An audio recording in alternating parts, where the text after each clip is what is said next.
하나님의 말씀의 재발견이라는 제목으로 우리 말씀을 묵상하도록 하겠습니다.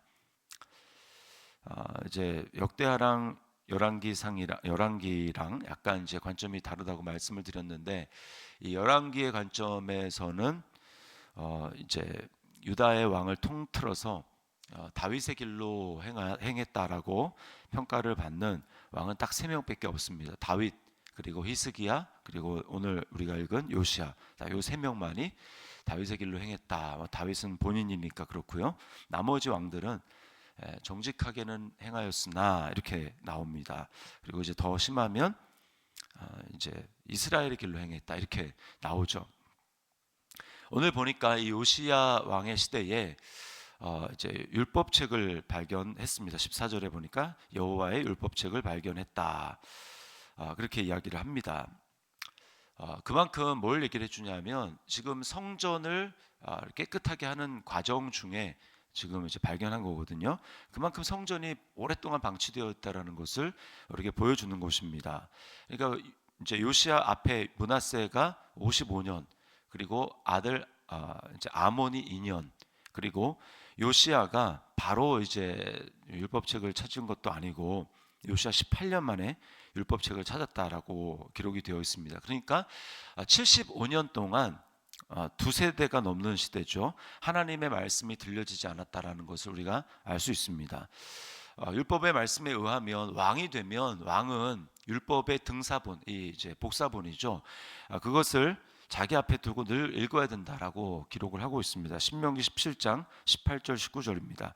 그가 왕위에 오르거든 이 율법서의 등사본을 레위 사람 제사장 앞에서 책에 기록하여 평생에 자기 옆에 두고 읽어 그의 하나님 여호와 경외하기를 배우며 율법의 모든 말과 이 규례를 행할 것이라, 이렇게 되어 있습니다. 그런데 지금 두 세대가 넘게 방치된 거죠. 이제 제사장이 발견해서 서기관에게 주었고, 서기관 사반이 18절에 보니까 왕 앞에서 그것을 읽음에 18절에 왕이 율법의 말씀을 듣자 곧 자기 옷을 찢더라, 이렇게 이야기를 합니다. 하나님을 정말 알고자 하는 진지한 마음을 가지고 하나님 앞에, 말씀 앞에 나아가게 될 때 하나님은 우리에게 말씀을 깨닫게 해주시고 말씀의 본뜻을 알게 해주십니다.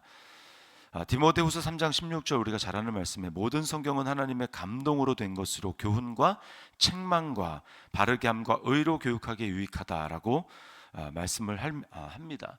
말씀이 내게 찔림이 된다라고 하는 것은 하나님께서 그 말씀을 나에게 가지고 역사하신다라는 뜻입니다. 거기에 두 가지 반응이 있죠. 하나는 말씀이 찔릴 때 그 말씀 앞에 회개하고 돌이킬 수 있고, 또 말씀이 찔릴 때에 그 말씀을 이제 미워하고 말씀을 거부하고 이제 말씀을 이제 이렇게 도외시하는 그런 반응을 볼 수 있습니다. 오순절에 베드로가 성령 충만을 받고 그곳에 온 사람들에게 말씀을 전할 때 그들의 반응은 마음이 찔려서 우리가 어찌할꼬 이렇게 반응하지 않았습니까? 그때에 베드로가 회개하고 예수의 이름으로 세례를 받으라라고 할 때 그들이 이제 그 말씀을 따랐고 그들이 다 성령으로 세례를 받았습니다. 반면에 스데반이 말씀을 전할 때는 어땠습니까? 사람들이 찔렸는데, 똑같이 찔렸는데 그들은 이를 갈고 스데반을 돌로 쳐서 죽였습니다. 전혀 다른 반응이 나타났죠. 우리는 말씀 앞에서 말씀이 내게 대해서 찔림으로 작용할 때, 그때 우리는 그 말씀 앞에 정직함과 또 회개함으로 반응할 때, 그때 진정한 하나님의 복을 경험하게 됩니다. 자, 21절 말씀에 이제 찢었을 뿐만 아니라, 옷을 이제 찢었을 뿐만 아니라 이렇게 얘기합니다. 왕이 너희는 가서 이 발견한 책의 말씀에 대하여 여호와께 물으라. 우리 조상들이 이 책에 기록된 모든 것을 준행하지 아니하였으므로 여호와께서 우리에게 쏟으신 진노가 크도다. 그렇게 해서 누구에게 나갔냐면 22절에 보니까 여선지자 훌다에게로 나갔다라고 이야기를 합니다. 왜 여선지자 훌다일까? 갑자기 어디서 등장했나? 제가 이제 좀 찾아보니까, 성경을 이제 앞뒤로 찾아봤는데, 분명히 왜 이 시대에 선지자가 있었을 텐데 여선지자 이러고 나갔나? 이제 예레미야는 요시야 왕의 제일 마지막 이제 해에 하나님의 말씀이 예레미야에게 임합니다. 그러니까 예레미야에게 아직 하나님의 말씀이 임하기 전이에요. 그리고 예레미야에게 말씀이 임하면 이제 거의 끝나가는 겁니다. 그리고 이제 스바냐도 요시야 왕의 시대인데 스바냐도 이제 아직 스바냐에게 하나님의 말씀이 임하기 전이었던 것 같아요. 그래서 여선지자 훌다에게 나가지 않았나 그렇게 생각을 해봅니다. 자, 율법의 말씀이 있어요. 기록된 성경이 있습니다. 그런데 그 기록된 말씀을 읽고 옷을 찢었는데 그 선지자가 나가서 하나님에 대해서 물어보라라고 얘기를 하는 것은 우리에게 뭘 이야기를 해줍니까? 기록된 말씀이 있지만 그 말씀이 현실에 적용되기 위해서는 그 말씀의 적용이 필요하다는 것을 우리에게 보여줍니다. 이 시대에 대해서는 하나님이 뭐라고 말씀하시는가, 이 말씀에 대해서 뭐라고 말씀하시는가라고 하는 것을 우리가 들어야 되는 거죠. 하나님은 율법을 주셨지만 그 율법이 제대로 작동되지 않는 시대에 있어서는 선지자들을 통해서 율법의 말씀을 깨닫게 해주십니다. 마지막 때는 어떻습니까? 히브리서 말씀에 보면 하나님이 이제 옛적 시대에는 선지자들을 통해서 말씀하셨지만 지금은 이제 마지막 때는 아들을 통해서 말씀하신다 이렇게 되어 있습니다. 하나님이 예수 그리스도를 통해서 말씀하는 거죠. 자, 그러면 오늘날은 어떻습니까? 오늘날도 여전히 하나님은 예수 그리스도를 통해서 말씀하시는데 예수 그리스도의 복음의 말씀을 깨달은 설교자, 목회자를 통해서 하나님은 또한 이 시대에 적용되는 하나님의 말씀에 대해서 깨닫게 하십니다. 예수를 믿는 성도 각자에게 성령이 계셔서 성경의 말씀을 깨달을 수 있지만 하나님은 하나님 나라와 또 공동체에 대해서 말씀하시는 것들을 예수 그리스도를 통해서 말씀의 은사를 주신 목사를 통해서 말씀을 하십니다. 자, 훌다가 예언합니다. 훌다에게 하나님 말씀이 임해서 훌다가 예언을 하는데 24절에 보니까 이곳과 그 주민에게 재앙을 내리되 책에 기록된 모든 저주대로 하리니. 그래서 아마 요시야 왕에게 읽어 주었던 말씀이 신명기 부분에 특별히 이제 율법을 듣지 않았을 때에 내리는 그 저주에 대해서 말씀하신 부분들을 읽었으리라고 생각을 합니다. 25절 말씀해 보니까 이는 이 백성들이 나를 버리고 다른 신들에게 분향하며 나의 노여움을 이곳에 쏟음에 꺼지지 아니하리라. 자, 우리는 신약으로 넘어와서 특별히 로마서를 읽어보면 유대인들뿐만 아니라 이제 이방인들에게 똑같은 운명에 처해져 있다라고 하는 사실을 우리가 알게 됩니다. 자, 그게 뭐냐?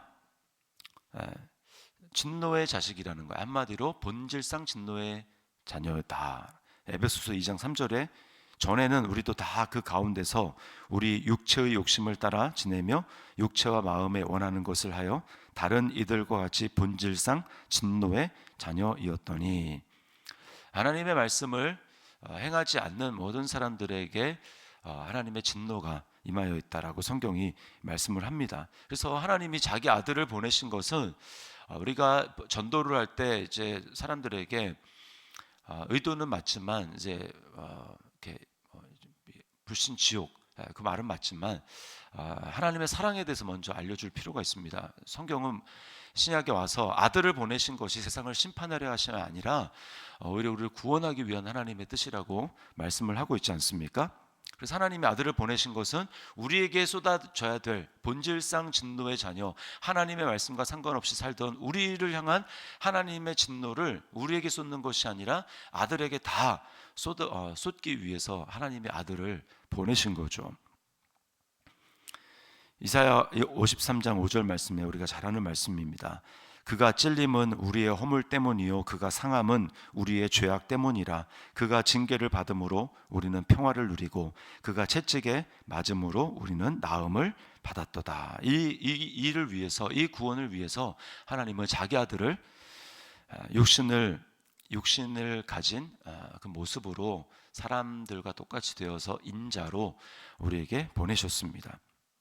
그래서 우리가 하나님의 이제는 재앙을 받는 자, 하나님의 진노가 아니라 하나님의 사랑을 받고 이제 나에게 쏟아질 진노는 없습니다. 하나님이 이제 인류를 향해서 쏟을 진노는 없습니다. 그래서 하나님이 진노하고 있다라고 하는 표현은 맞지 않고 순종하지 않고 있으면 이제 본인 스스로 그 하나님의 진노를 느끼는 거죠. 하나님은 더 이상 객관적으로 진노하지 않습니다. 우리가 돌이키기를 바라는 거죠. 하나님이 예수 그리스도 안에서 모든 진노를 다 쏟아 부으셨기 때문에 그렇습니다. 그럼에도 불구하고 끝까지 그 화평의 복음을 거부하게 되면 마지막 날 심판을 피할 수가 없게 되는 것입니다. 자, 이 말씀을 들은 사람을 향해서 하나님의 뜻은 무엇입니까? 31절 말씀에 왕이 자기 처소에 서서 여호와 앞에서 언약을 세우되 마음을 다하고 목숨을 다하여 여호와를 순종하고라고 이야기를 합니다.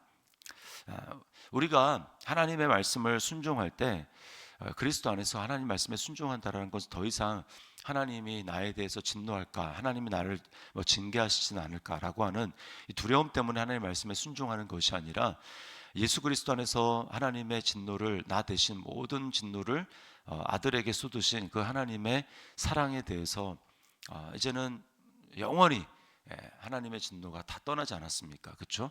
그래서 어떤 상황을 만나든지 우리는 하나님의 진노가 아니라 하나님의 사랑을 경험하는 거죠. 이게 로마서 8장의 결론입니다.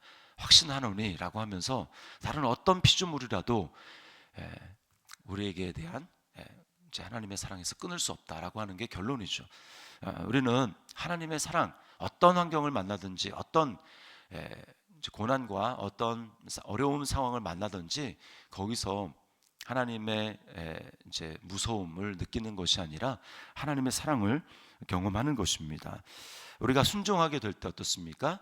그 순종을 통해서 하나님의 살아계심을 경험하게 되는 것이고 하나님이 나를 향한 진정한 약속이 이루어지는 것을 경험하는 거죠. 그래서 요한복음 14장 21절 말씀에 나의 계명을 지키는 자라야 나를 사랑하는 자니 나를 사랑하는 자는 내 아버지께 사랑을 받을 것이요 나도 그를 사랑하여 그에게 나를 나타내리라. 우리는 예수님이 내 영 안에 이미 성령으로 계시는 예수님을 나타내기 위해서 우리가 말씀에 순종하는 것입니다.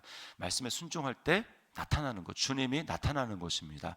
하나님이 보이지 않는 것 같은, 하나님이 살아계시지 않는 것 같은 내 삶에 예수 그리스도가 순종을 통해서 나타나는 것입니다. 그리고 바로 우리가 하루하루 살아가는 이유는 바로 예수 그리스도를 나타내는 삶을 위해서 살아가는 거죠. 그러려면 내 생각대로 살아가는 삶이 아니라 나를 사랑하신 그 하나님의 사랑의 마음을 기억하며 나를 내어드릴 때, 순종의 통로로 내어드릴 때 나를 통해 그 아들이 나타나는 것이고 그 삶이 하나님의 영광 받으시는 삶인 것입니다.